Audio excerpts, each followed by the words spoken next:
Hello, everyone. Good morning, afternoon, evening to everyone joining us today. And welcome to our IIASA public webinar. This is our 7th event in a series that highlights the important work IIASA has to offer to a public audience. IIASA conducts policy-oriented research into problems that are too broad or too complex to be solved by a single country or academic discipline. Our researchers are using applied systems thinking to tackle the challenges facing our society, such as climate change, just societies, or natural resources management, just to name a few.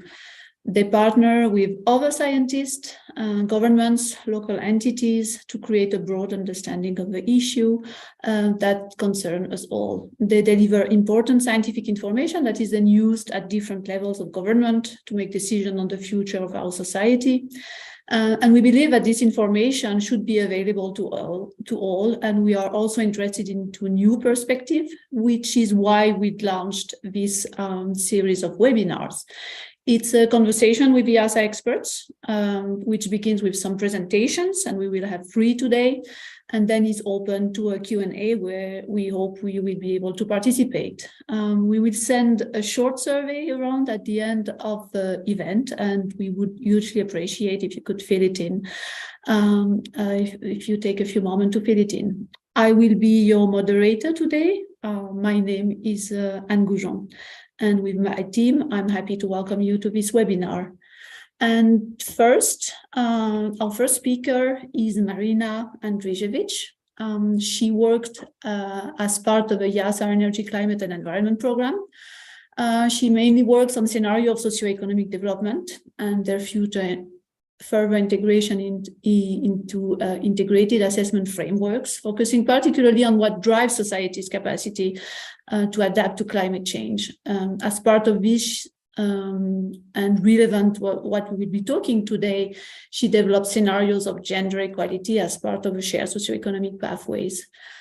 A note, Marina participated in the virtual IIASA Young Scientist Summer Program in 2020, and you can learn more about this fantastic program on the IIASA website.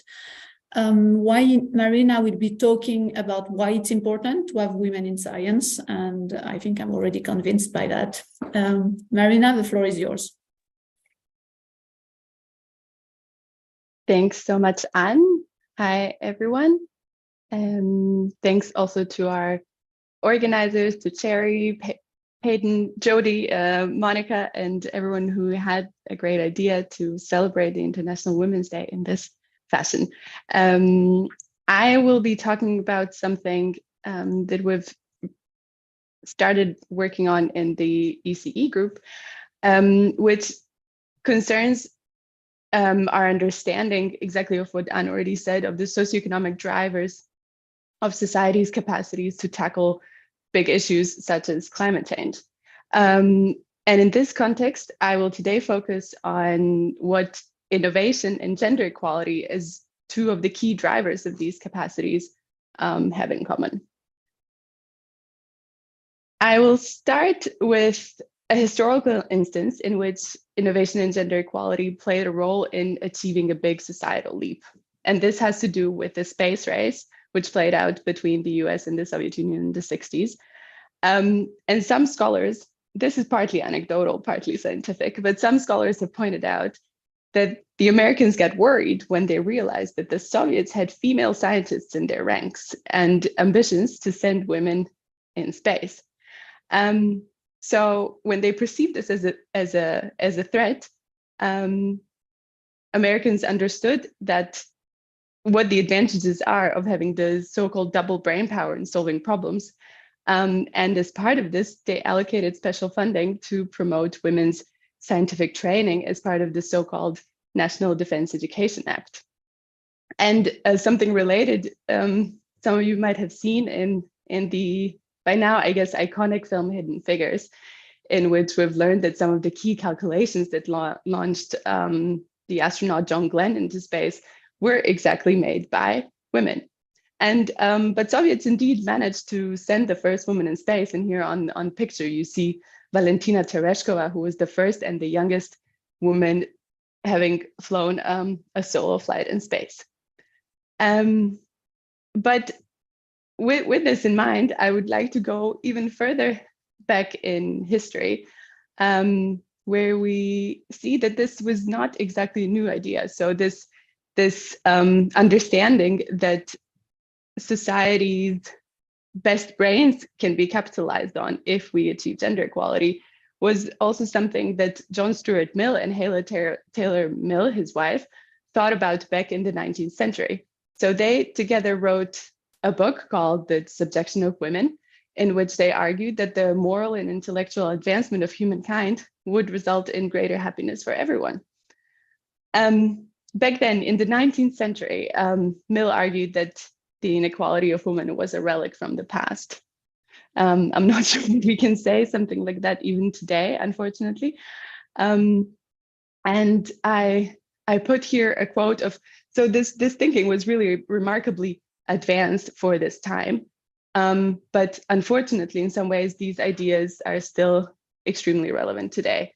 So I put here a quote from their essays that I really liked.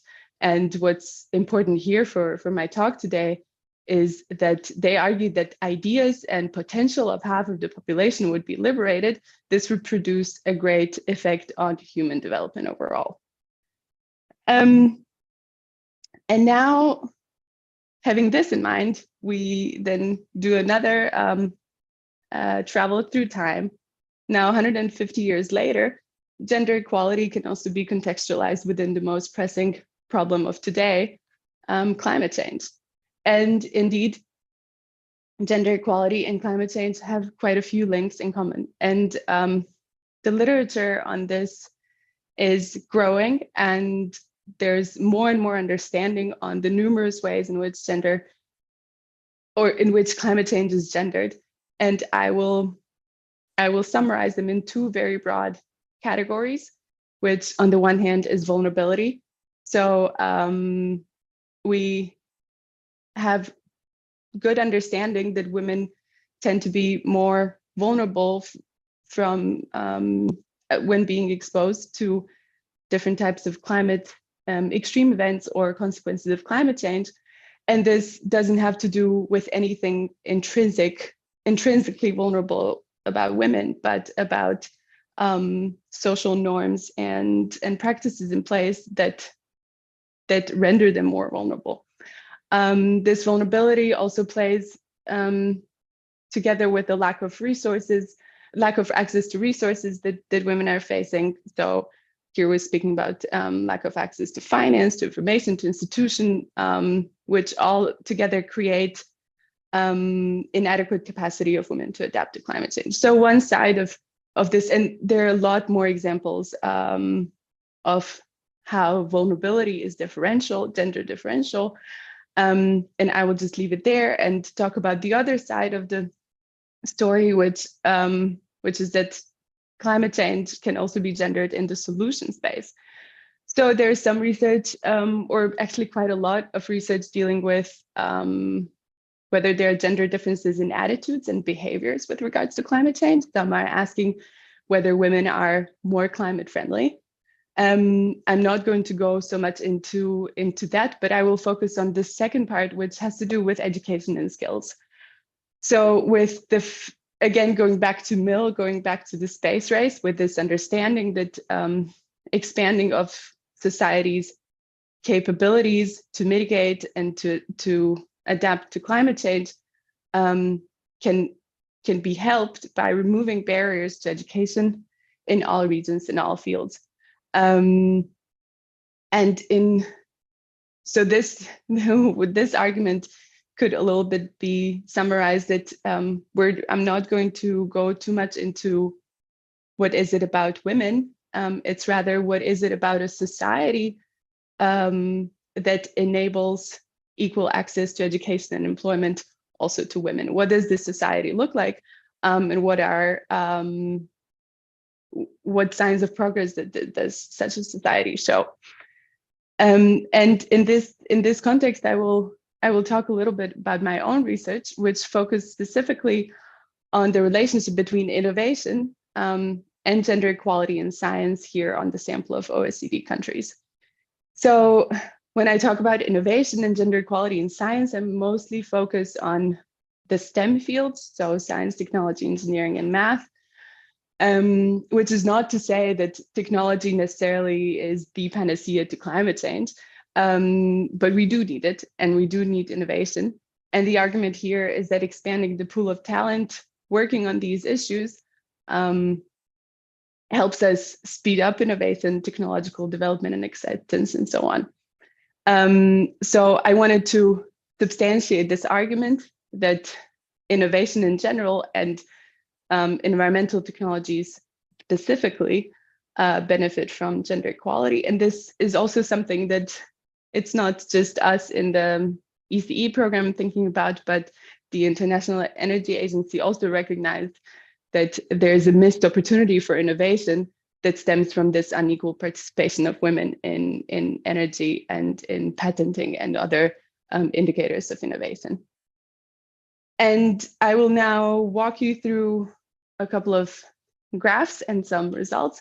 So the first one shows you average figures for OECD countries over the past 30 years. And this shows share of women in different aspects of research and education. So the top line is women in higher education. And here we see that on average in OECD countries, women are by now, so more than half of all students, or of all graduates actually, in higher education. So higher education meaning university and postgraduate levels. And I guess this is quite an encouraging sign, but it also wasn't so bad before. So for the past 30 years, at least in this club of rich countries, we've had a relative equality. If you look down on the second line, which is the share of researchers in the society, this is now substantially lower than the share of students who are women. So here we have rather around a stable 35% over the past 30 years, that's women. Even lower than that is as the share of STEM graduates. So again, science, technology, engineering, and math, where we have only around 30% of women. And this is quite a short data series. So we don't have data going much further back in time, except for a long, lonely data point around 2005. But you get the idea. And then the very last line shows the share of inventors in a society. So this would be people working in innovation, filing patents. And what you see on this graph is the so-called leaky pipeline phenomenon, which shows that women drop out throughout the system for various reasons. And these are different societal obligations, norms that prevent women from continuing professional careers in the same fashion as maybe men do. And here a notable statistic that only 14% of inventors are actually women. And in relation to this, I wanted to show also the data from the International Energy Agency, which shows share of patents with at least one female inventor. So patents are sometimes filed in team or often in teams of people, and this looks at teams in which at least one is a woman. And the OECD countries actually have a lower share than the world in altogether, even though if I was making this graph, I would expand the y-axis to show still how far we are from parity, from 50%. I mean, this graph doesn't look too bad, but when you look at the scale, it's also not so great. So this is trends in all technologies. If we look at clean energy transition technologies, it's a similar picture where OECD countries have a lower share than the world average. And I think here at the end, you see also consequences of COVID.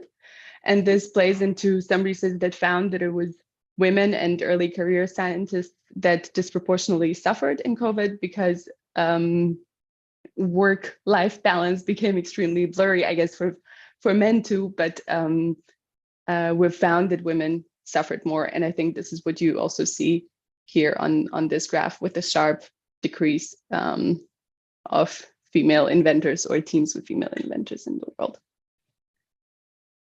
And having this data, what I wanted to look at is how does gender equality affect innovation over time? And on the graphs, you saw that there isn't so much variation over the past 30 years or slight progress, but not so much. But I wanted to also understand what happens within countries. So some countries have experienced more progress than others. And I will just show you here some aggregate figures that actually speak in favor of the arguments that we've already made today. So the long story short is that innovation increases with a more gender equal research. And share of women in research, so overall, is positively associated with the number of patents that a country produces. And here more concretely, a 5 percentage points increase in the share of female researchers leads to 6 more patents per capita. And that's a lot. Six patents per capita is quite a big number, but so is reaching a 5 percentage points increase in the share of female researchers. And similar results are found when focusing only on environmental patents. And for all of you who are now asking, but did you check for this? Did you check for this? I did check for many things. And this relationship is robust after controlling for indicators such as the wealth of the country or the share of GDP that's invested in research and development, which of course is crucial, or the overall education in society, or scientific workers measured as researchers per 100,000 people. And I also controlled for the regulatory environment, so strength of institutions, the rule of law, and general stability of regulations. And in some instances, so I've tested this question with many different models, and in some instances, it's also this effect of female researchers appears to be stronger than the effect of GDP, which I think is quite a big deal and indicates that we're not talking about this nearly as enough in terms of the potential for societal change. We saw on the plots that over the past 30 years, this gender equality in these higher levels of education has been slow, but there's gender equality also beyond that, sort of the general gender equality in a society that's also measured in gaps, in pay gaps, in employment gaps, in political participation, in education, in lower levels, very importantly.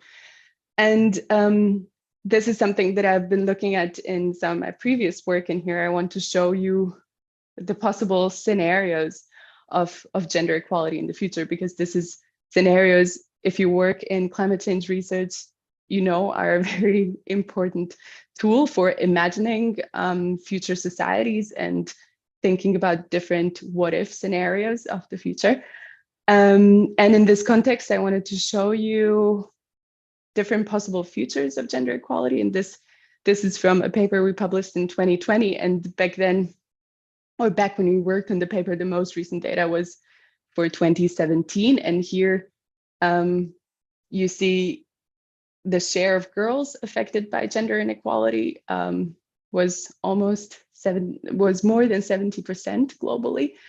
And for women, it was a bit more than half of women were in some way affected by gender inequality.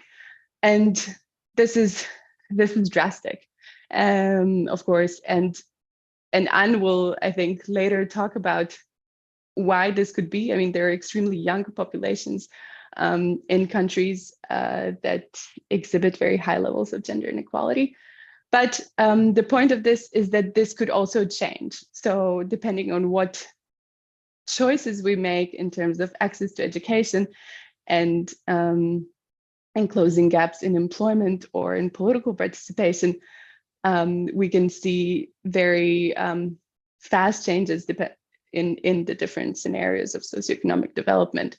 So here you see, if we would opt for a sustainable scenario of fast socioeconomic progress, the so-called SSP1, we could completely flip this around in 10 years. So if we would catch up on eliminate gender gaps in education and in political participation, for example. In a scenario of stagnant socioeconomic development, nothing changes, or there are only marginal changes that are even a bit worse. So this is something to keep in mind, that a lot can be done, of course, but where we will find ourselves in 10 years depends so much on the choices that we make today. And with this future outlook, I would also go back to some takeaways, which is again that there are many, of course, reasons for why society must strive to achieve gender equality. One of them is simply the normative one. This is women's rights, so we shouldn't necessarily need to convince anyone about why we need to achieve gender equality. But I've also shown that loss of talent and brain power is one of the reasons why we need to insist on it. Related to this, what I've shown earlier is that gender equality in research increases innovation.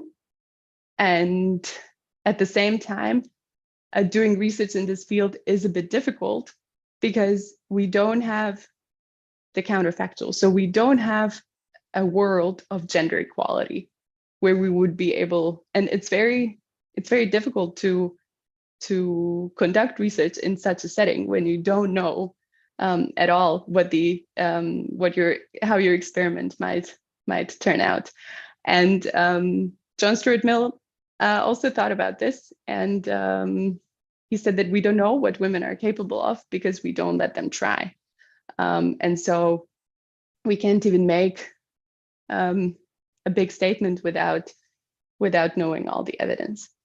And the final one relating to the final slide is that we should take these scenarios as both hopes and warnings. So societies need to make right choices to avoid perpetuating situations of inequality that women and girls around the world will live in.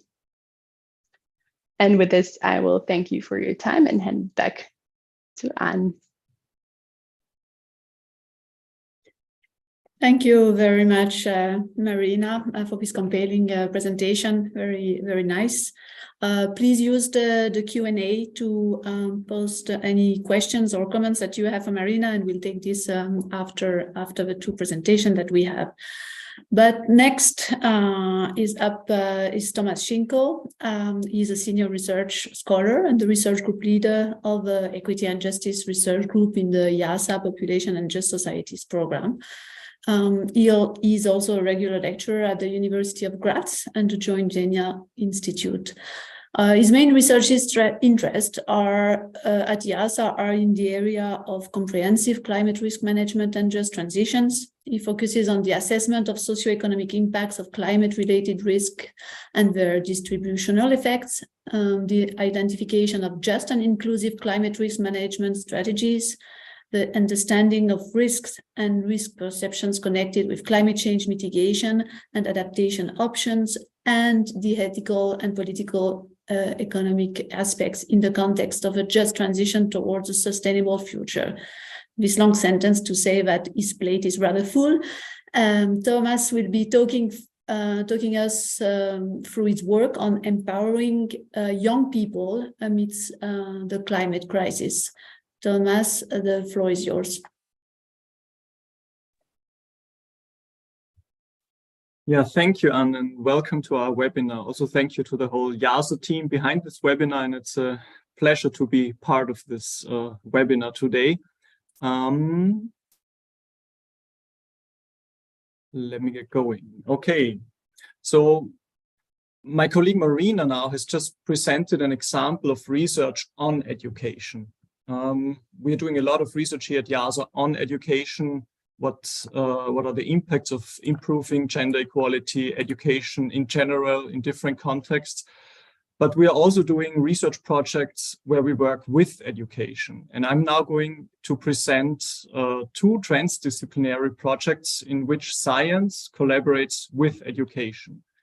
And both projects that I'm going to present have commenced in the school year 2020-2021 in Austria and are still ongoing. And they're also foreseen to be further scaled out beyond Austria in a global context, actually. The one project is called Making a Change. It's a collaboration between many Austrian universities and non-university research institutions like IIASA and the educational system. The second project that I'm going to talk about is the World Climate Game.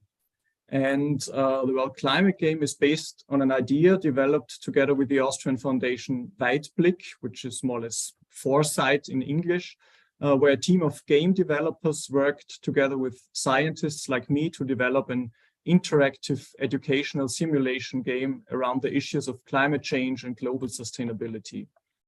But before I talk about these projects, I would like to give you some background where we stand in terms of empowering the youth amidst the climate and other crises. As the rise of social climate movements like Fridays for Future has shown, particularly young people represent a powerful force for deep societal change, and their willingness to act is very high. And because of the intensifying impacts of the climate crisis in combination with those impacts of many other interrelated crises, such as the massive loss of biodiversity, water stress, and so on, climate anxiety is becoming a worrying problem among young people. We see this in Austria, we see this in many other parts of the world. And this anxiety among the young people is often intensified by putting too much pressure on themselves. And often this pressure is imposed on them by others. As a result, young people often feel responsible for solving the climate and other crises all by themselves. And empowering young people to become system changers within their realistic action range and also strengthening at the same time their individual resilience is very challenging in this situation. And particularly challenging within current educational systems that prioritize instrumental learning in an individualistic and competition-oriented environment over critical thinking, reasoning, reflection, and co-creation of creative actions. Therefore, education and research institutions, together with practitioners and NGOs, must collaborate in providing the impetus for necessary societal changes and to strengthen the youth's mental health. So we are working here in a very complex, contested terrain, but that has really very strong real-world implications for young people, and in that sense, also for the future of humanity. And against this background, we have co-developed with other researchers, practitioners in youth participation and environmental education and potential end users, so school students and teachers, the transdisciplinary Making a Change research project. And one element of this project is the Making a Change peer-to-peer training. So there are also other elements in this project, but I'm only going to report on the peer-to-peer training today. In this part of the Making a Change project is also led by IIASA, by our research group.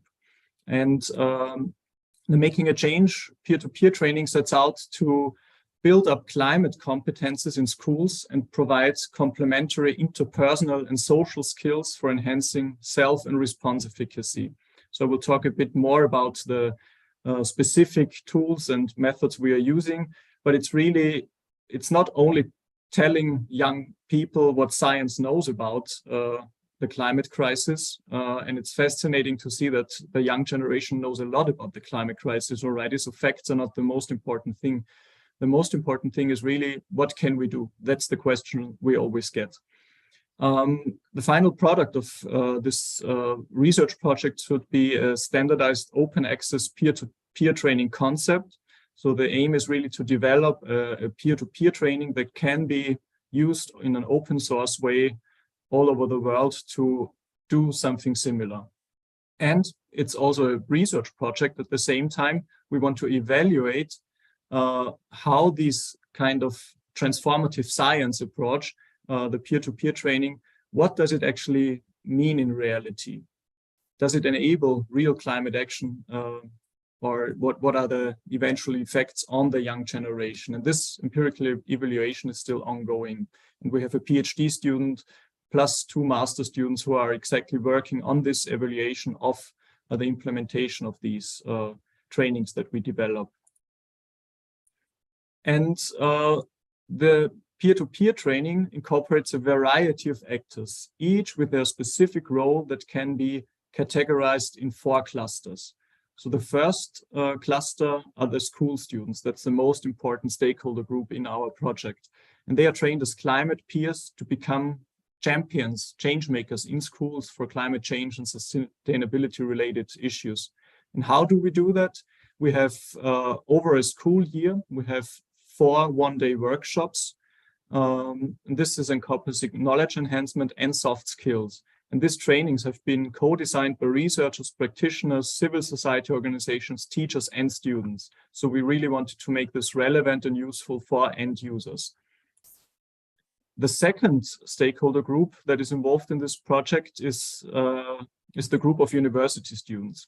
They are trained to be science buddies for the participating schools. So different Austrian universities, we are providing lectures, lecture series, seminars that are providing theoretical and methodological skills to the students, university students, for acting as low threshold science buddies for the climate peers in the schools. Then as scientists, we are mentors for participating schools and students. We act as dialogue partners for the climate peers in the one-day workshops, but also as trainers for the science buddies by providing professional expertise and experience. And very important, the practitioners. Those are implementation mentors for participating schools. And that's really one of the major lessons learned for me in this project, that without having on board practitioners that are working in youth participation and environmental education, so those people that have been working on the ground with young people for a long time, this kind of project is infeasible. So whoever wants to do something similar, please make sure that you have all these very important boundary partners on board. And here you can see some of our climate peers and what they are committed to. So these are pictures from different schools, different climate peers all over Austria, and their concrete actions that they are taking. In Austria, over the last 3 school years, we have been working with close to 200 participants, climate peers, in 41 schools. And the aim is really, so per school, we have 3 or 4, max 3 to 4 climate peers that join our trainings, that participate in our training workshops. And eventually, we want them to go back to their schools and really translate this knowledge into action, but also spread the word about these programs and become change makers in their schools. And by starting groups like climate or sustainability champion groups, by starting eco teams, and to really institutionalize these kind of developments at a school level. We've been working on various topics with them, on climate change basics. Climate justice was one of the key topics that was always asked for, of course, because the Fridays for Future movement is strongly coming from a climate justice perspective. And other topics like mobility, the diet, consumption and waste, health have also been discussed. We have had science dialogues. We provided soft skills training. For example, we provided art of hosting trainings to the students. And also we had arts-based science communication tools. We developed a TikTok workshop for positive storytelling. And this was even picked up by the American Rolling Stone magazine. So a lot of interesting, innovative methods have been used to really engage with the young generation. And one specific methodology that we applied in the context of peer-to-peer training are games and role-play simulations. And one particularly sophisticated game around the issue of climate change and global sustainability that connects a cardboard game with role-play simulation elements and app-based gaming is the World Climate Game. This game has been developed over the last 2 years, and many experts were involved in the development. We had climate scientists, we had educators, we had trainers for political education, therapists, children themselves. And eventually, so here you can see a picture of the cardboard game. This is the central piece of the game. The game is quite a long one. So the duration is 3 to 5 half days. You can play it with a group of 25 to 30 students aged 13 plus. And this is really unique. So I have never seen a game like that. I was part of the development phase from day one. And in the beginning, I thought maybe this is a bit too complex. Let's see what the results will be. But the results that we see when we play this game with the students, they are really exciting. So this is really a game, an immersive app-based interactive simulation game that is a real experience for the students. They are learning about the climate crisis, but they're also learning about what still can be done. And it has multiple objectives, the World Climate Game, and it has been designed to increase the knowledge about all aspects of the climate crisis and sustainability. It has been designed to improve life skills like empathy, problem solving, and critical thinking. Also, we want to cultivate democratic and collaborative acting towards global challenges, and very importantly, establish a positive outlook and fight the paralyzing effects of the climate anxiety. And last but not least, it should also be a fun experience. And I think I've been part of 4 or 5 games so far, and it was always a very fun experience for all participants. Very intense, but also fun.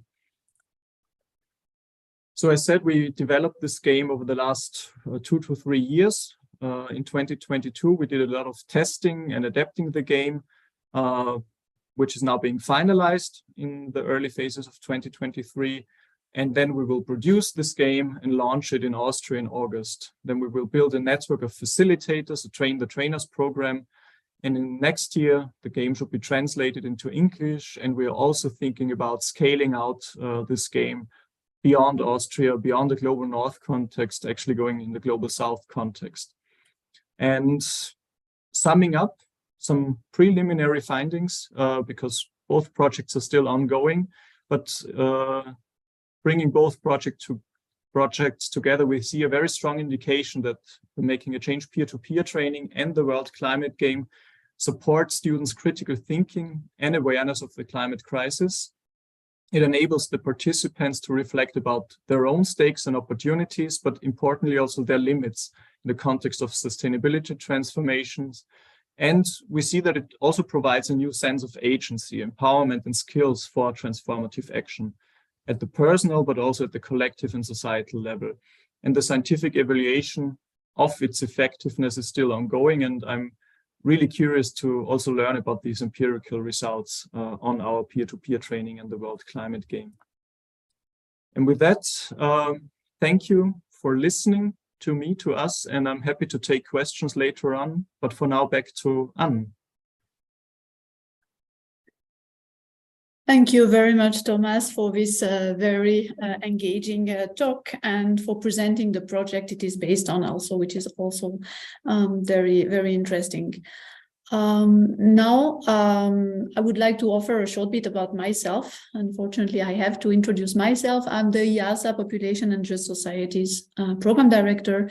I'm a demographer by training, which means I study the changing age structure of population and what causes the changes in these age structures. I've been around IIASA for some time, as I started in 1994 as a research assistant. Before that time, I've occupied several positions in the development community, mostly in the United Nations. I'm also a researcher at the Vienna Institute of Demography, which belongs to the Austrian Academy of Sciences, where since 2014, I lead the research group Human Capital Data Lab. Also, a little note where from the last 2 years, from 2020 to 2022, I worked as a researcher in the Knowledge Center for Migration and Demography at the European Commission Joint Research Center in Ispra in Italy. And today I will be talking about an important human right, education, and why women's education matters overall, and to my particular field of research, which is demography. And I'm gonna share my screen, which I hope you all see. You all see now. And so what?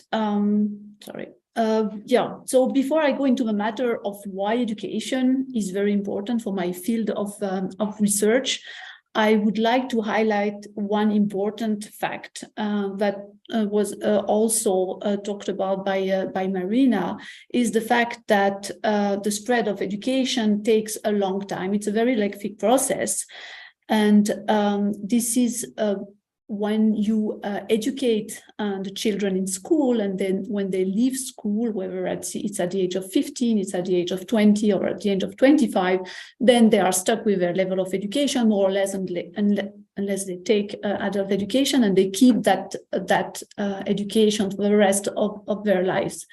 And so a society that educates slowly or fast is somehow going to impact into for the future of that society. And if we compare here on these two graphs that are showing the level of education of women who are age 25 plus by some levels of education, and starting very early, so the early of the beginning of the 20th century, so from 1900 to 2010. And if we compare these two countries, Italy and the United States, we can see that the increase in level of education of women in Italy has been far slower and has started much later than it has in the US. So that more or less, if we compare the level of women's education now, we can see that they are about 40 years, 50 years behind what has happened in the US, if we compare the level of women, for instance, who have primary education or less. And this, as I said before, very long-term consequences. And this we can see when we look at the age structure and sex structure of the population, with different levels of education. And we can see in Italy, we still have this presence in older ages, of course, but of people with a primary education or less, whereas in the US, we have a much more educated society. This is just some preliminary about the topic and the momentum of education change. Why it is important to us as demographers and as researchers at IIASA on the topic of demography is because women's education has a large influence on fertility levels and on children's health. And of course, fertility level is linked to population growth. So what you can see here, for instance, on this graph, is the fertility levels by levels of education measured by the total fertility rate, which is an average measure of the number of children a woman would have at a certain point in time. And this is showing a few countries, like mostly low-income and medium-income countries. And you can see that at high levels of fertility, especially the differentials between the fertility of women with a higher education and that of women with a lower education can be very substantial. So if you take the extreme country on the right-hand side, which is Niger, which is one of the countries with the highest fertility in the whole world, the difference is about 4 children, and you have some country where it is 5 children difference between the fertility of women with no education and that of women with higher education. The education gradients in completed infertility actually occur also in the global north, and we can see this, for instance, happening in the context of Austria, where, of course, fertility is much lower. It's about 1.5 in Austria, but there is a gradient of 0.5 children difference between the fertility of women with a low education and that of women with a high education. And this is different in different contexts that we see here, for instance, for Northern Europe, but somehow the gradient is there. Why is this happening? So there are many factors. One is like which means are used, for instance, that women with a higher education tend to use more modern contraceptive than women with a lower education. And if you compare on this graph in these few countries, the contraceptive use, the blue bar, which is for women with a secondary plus education, and the red bar for the contraceptive use of women with no education, then you can see that there's a huge difference. As well, women's education has a large influence on their marriage behavior. I'm comparing on the left-hand graph, you see the difference between the median age at first marriage of women with secondary education and those with no education. And you can see, like in some countries, like in Ethiopia, the difference is above 6 years. And also on the right-hand side, where you see the median age at first marriage of uneducated women, then in most countries, this is below the age of 20, and it's in adolescent ages as well in many countries. So there's a huge impact on marriage. There are many other main impacts on fertility. The impact of marriage that we just talked about means also that in societies where marriage is very much linked to fertility, there will be a delayed age at first birth. Women with higher education usually have smaller fertility intention, and very important as well, and this is also linked to the contraceptive use, they are better able to realize their fertility intentions. Which is also very much linked to their autonomy, which is increased with education. They have more say in the household, in the family. And they have also more access to the labor market. And as a result, the opportunity cost of children increases. So some of the research that we do at IIASA, or that we did at IIASA, was actually looking at what happens when education fails. And it was an interesting research where you may not know, but in the 1980s in sub-Saharan Africa, there has been a substantial economic recession, which led the World Bank and the IMF to implement structural adjustment programs, meaning cuts mostly in the health and in the education budgets. And 20 years later, in the 2000s, these countries, many of these countries were affected by stalls in their fertility decline. So usually what we expect of a fertility transition, that there will be a constant, or at least there will be a permanent decline in fertility. And this was not happening in some countries.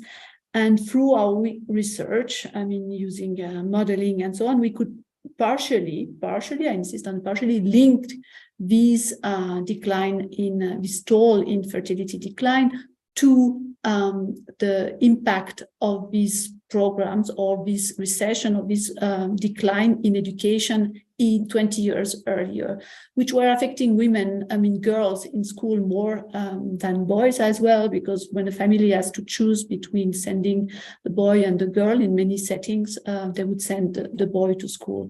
So this is one area where it's important. Just shortly, and because I know we are short of time, we also can say we also show that education matters for children's mortality, and there's a huge gradient that exists there. Another important fact, and I will conclude on that, is what we've seen. There's been an increase in school quantity, and I think this is all over the world. You see school enrollment increases everywhere, except for these few countries where there was also a stall in education increase. But this has been at the expense, in many cases, of school quality. So there's an increase in the pupil-teacher ratio, a decline in skills. And this is, I mean, it's not fully researched yet, but it's a very interesting aspect. So how this loss in education quality will impact on the impact that education could have on fertility, on child mortality, and so on, and on these other factors which we talked about in this webinar, such as on the attitudes towards climate change, or on many other things. So there are some first results from researchers that show that there might be an effect on this loss of education quality. And also, so it points out that there's a need for development efforts in accelerating fertility decline in many settings, which should look beyond expanding primary education for all. And of course, I talked about the influence of women's education on the demography, which is my field, but it goes, of course, beyond demographics. It goes to issues such as human capital, economy, well-being, governance, fundamental liberties. We heard about climate change and other things. And I think I will stop here. I know I will stop here. And I thank you for your attention.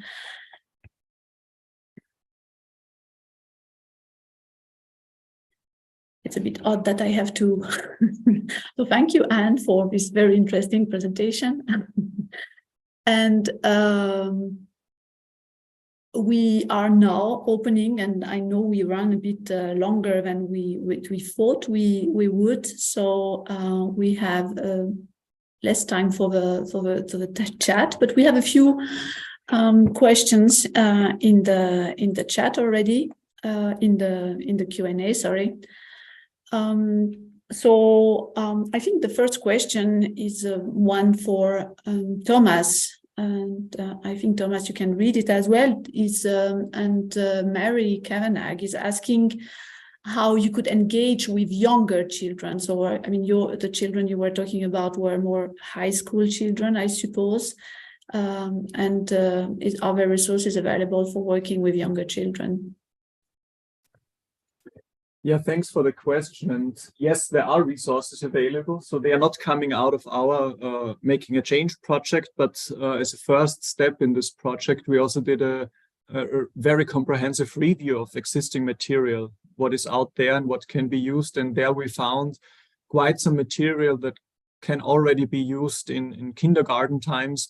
But there you have very different methodologies being used. So this game that I presented, for example, is, I would say, way too complex for 4 to 5 year old kids, but the overall concept of games is being used also to work with much younger children. And I'm sure this peer-to-peer training could also be developed for kindergarten students or primary school students, but it has to be contextualized and adjusted, of course. But I think generally, yes, there is material out there. And I think also future research, so maybe this can be another research project where we do this for younger people. We are actually now working more towards older generations, because whenever we play this game, also presented in different fora, everyone says, wow, this should actually be played by policy and decision makers, because it's sometimes, and I'm sure many of you know that, it's sometimes quite frustrating to see how little policy and decision makers actually know about the climate crisis and related crises. So we're also working on that end, but as we know, these people are busy, so I don't think we can play 3 to 5 days with policy and decision makers, but we have to work on a different but similar concept for that. But thanks for the question. Happy to discuss further by email, or if you have additional ideas, inputs, and experiences to share. Yeah, thank you, Thomas. I don't see any other question in the Q&A, but I think we have a few more questions to ask. I mean, I have a question for Marina. Like you were talking about the leaky pipeline phenomenon, which we all know it happens, but could it be that it's a cohort effect? So that, like, okay, let's say 30 years from now, so like these women who are getting more educated, as we know they are now, but they are not yet into decision making, so that within, like, in 20, 30 years, they will have the possibility to be, to participate in societal changes. Thanks. Yeah, I very much hope so. That there's a bit of a snowballing process in this area. So with more role models, with women seeing other women, girls seeing women, engineers, scientists, that this is a natural environment for women as well, will have a bit of a effect of speeding up the trend, I hope. And yeah, the sample that I was looking at is still limited to mostly rich countries. And I think expanding this to look at the variance worldwide would be worthwhile, and see what trends can be observed there. And but the disentangling the cohort effect, I think, would be something that we could ask in some future research projects. Thank you very much. Maybe I would have another question. If there are no another question in the Q&A, like for Thomas. I mean, I think we discussed that before, that like girls might be, I think Marina mentioned it in her introduction, that maybe girls might be more engaged into fighting against climate change. Do you see that into your making a change project, like in the schools participating? Is there something like a gender differential, or do you have the same engagement from all genders? I was expecting this question, and that's why I now prepared mentally for that. I don't really remember that. No, so we don't have, we actually have a very representative sample, so we don't have a gender bias. We also don't have a gender bias in terms of how engaged people are. So I have very positive examples of both boys and girls. So I can remember, I think a 10-year-old girl, and she was more or less just reciting the SPM of the IPCC report. So she knew all the facts. It's amazing. And these people are very well educated. They know all the facts, but what they are really interested in is what can we do now, and what can we actually do in our respective action spheres and engagement spheres. So I can't remember this gender gap there, but of course we also have to say we have a bit of a selection bias here. So schools were asked to apply for this program. So you need already at least a teacher or a student who is interested in this topic to apply for this project for the Making a Change peer-to-peer training. So there was a bit of a selection bias, and now we're also trying in the future development of this program to make sure that we also reach those schools where the climate topic is not so high on the agenda yet. And maybe there we will see a bit of a gender differential also, but so far, not really. Yeah, thank you. Maybe we have time for a last question. Maybe I ask a question to Marina. Yeah, shouldn't we rather speak of gender equity instead of gender equality? I mean, we know these two concepts are different. They mean different things. What should we do? What do you advise? I would thank you for this, but I'm just seeing two questions from the audience actually that maybe we More should interesting to take. Oh yeah, sorry. That we should prioritize before we close.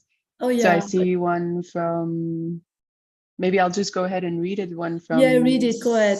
Sergey, asking this observation, or this what I quoted on the COVID-19 affecting level of patents with participation of women in other spheres. He's asking if we see a tendency to improvement of this situation currently. And the answer is that I don't know, and I'm not sure if we know this yet, because I think we don't have data that's fresh enough. And the data problem is something that I perhaps should have also mentioned in other contexts as well, that often we don't have sex disaggregated data that would allow us to track some of these trends. So typically they exist for rich countries, but not beyond that. And this UNESCO called this the problem of invisible women and girls. If they're not, if we don't know, if we don't have any indication from the data, then it's really difficult to also track progress. And there's another question from Claudio. Yeah, I see the question from Claudio. So I think you are right. And we can have, and we've seen that in the last years, we can have backward movements as well, where like increase in education are blocked. And in fact, it goes into the other direction. We have also the situation in Afghanistan, where girls are being again locked into their home.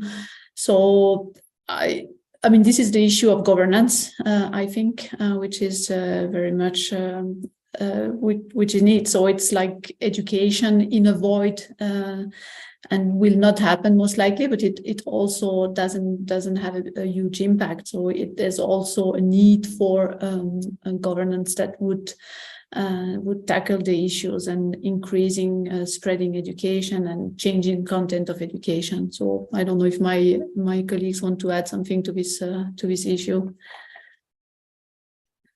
I could add a little bit, which is that we are working right now also on scenarios of deterioration and looking at what could happen to societies in which we have stalled progress in gender equality or even deteriorating, like we are seeing in some countries, and test what this does to human capital, to the economy, to fertility. There's so many linkages with general socioeconomic progress that we need to look at here. Yeah, maybe from this more practical perspective, engaging a scientist with education. So what we are trying to do next is really to take our methods developed here in a global north context also to other contexts, to global south context.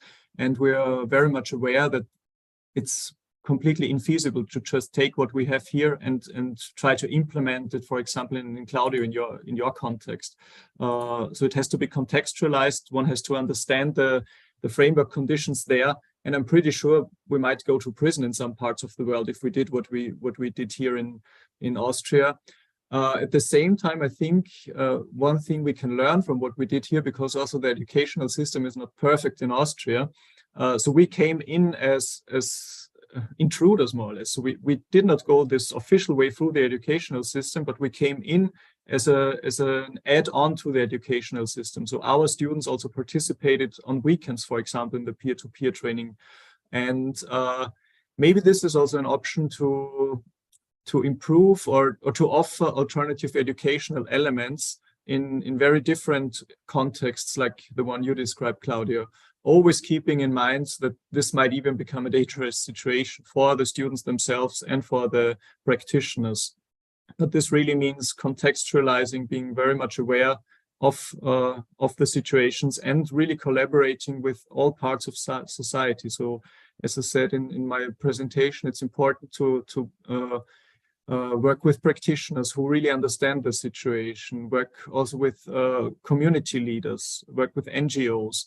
And I think if you do this with a very broad group of societal actors, you can create a safe space for educational programs, also in otherwise maybe not so ideal situations. Yeah, thank you very much for your intervention.